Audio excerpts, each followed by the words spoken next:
55 BC, the Roman legions are crossing into the lands of the Gauls. The forests are thick, the fog rolls low. They expect resistance, but what they hear next is something else. Not swords, not shouting men, but snarling, deep, primal, close. A heartbeat later, it bursts from the underbrush. A massive, dark-furred beast, over 150 pounds of raw muscle, its jaws like iron, its eyes wild with fury, and strapped to its shoulders, spiked bronze armor.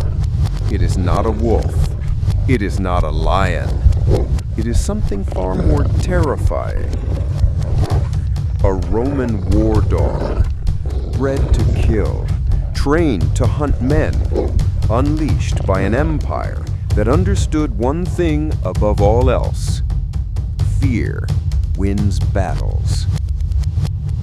Over the next 4 centuries, the Romans would weaponize fear like no civilization before them. They did it with siege weapons, phalanxes, fire, but one of their most terrifying weapons had 4 legs. These were not pets. These were not mascots. These were warriors, weapons, symbols of power, savagery, and loyalty. They were the Roman war dogs, and to enemies of the empire, they were nightmares made flesh. But where did these dogs come from? How were they trained? And why, even in the age of sword and shield, did hardened men fear them more than any spear? This is the true story of the Roman war dog, the empire's fiercest weapon. The Roman obsession with dogs. The Romans had a strange relationship with animals. They farmed them, raced them, sacrificed them, and in some cases deified them. But among all creatures, none held a place closer to the Roman heart than the dog. In Roman mythology, dogs were ever present. The goddess Diana, protector of the hunt, was always flanked by dogs. The underworld was guarded by Cerberus, the monstrous 3-headed hound, and Mars, the god of war himself, was often symbolized by a snarling beast. In daily life, dogs were everywhere. On farms, they herded cattle. In cities, they guarded villas. In the military, they walked beside soldiers and sometimes died beside them.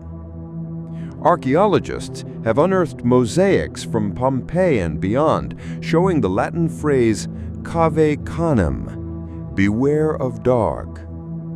But this wasn't about burglars. It was about power, ownership, a warning. This house is Roman. This dog is Roman. And some Roman dogs weren't content to just bark. They were trained to fight, to track, to kill. The origins of the war dog in antiquity.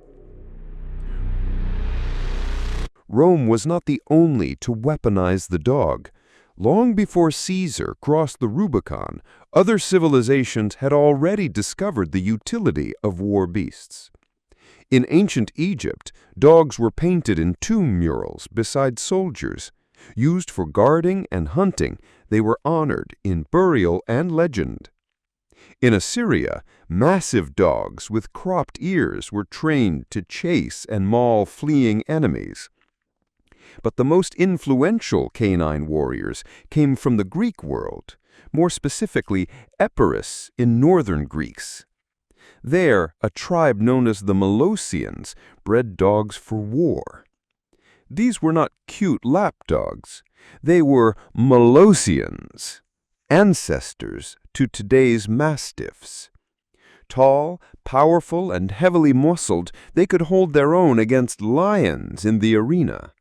Alexander the Great took Molossian war dogs with him on his conquests, using them to break cavalry lines and terrify infantry. So when Rome began expanding, absorbing Greek, Etruscan, and Eastern territories, they adopted the Molossian war dog into their own arsenal. And then they improved them. Stronger, faster, deadlier. Because the Romans didn't just want pets that could fight. They wanted dogs that could conquer.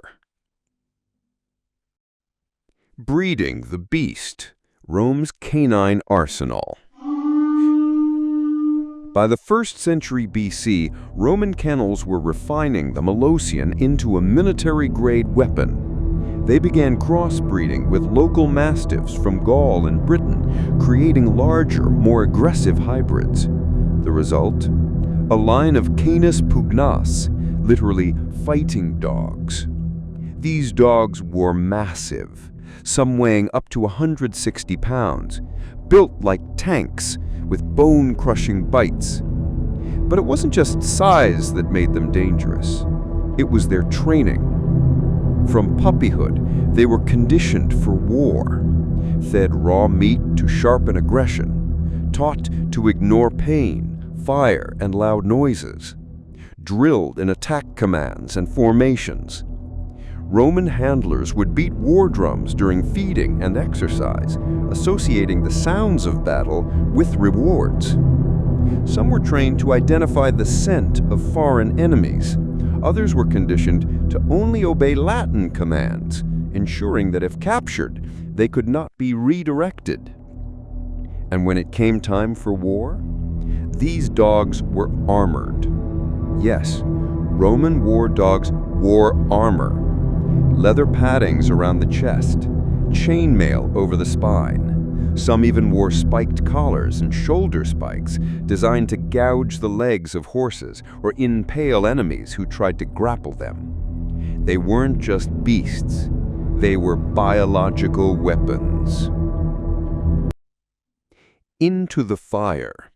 How Rome used dogs in battle.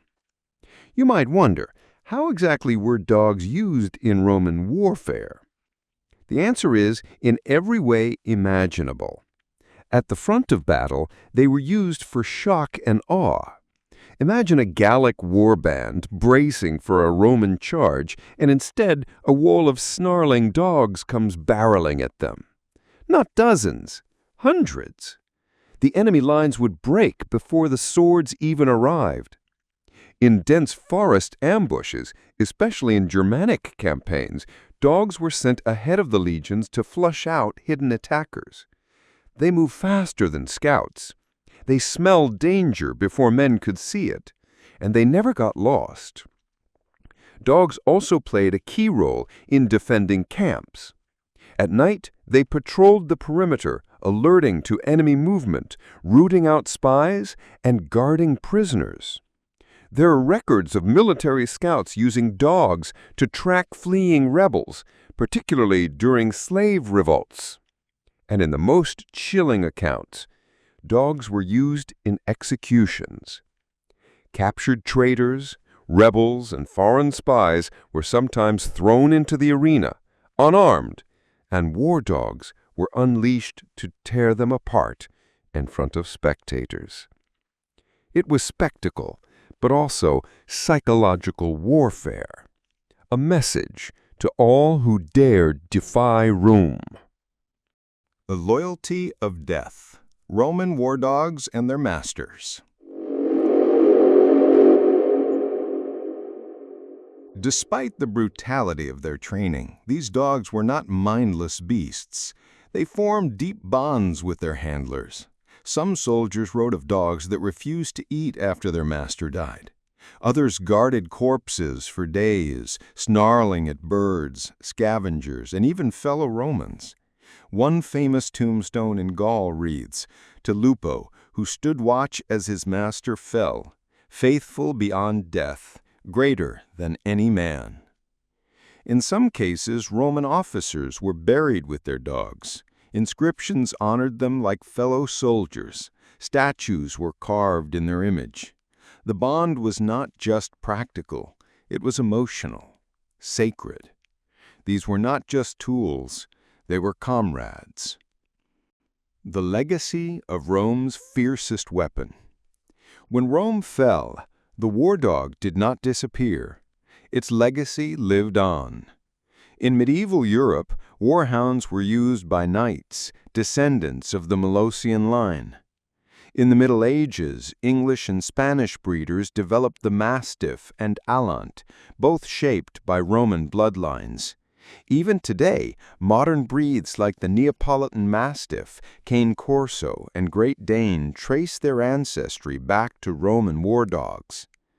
Their image appears on coins, statues, murals, not as pets, but as warriors. Even modern militaries honor that legacy.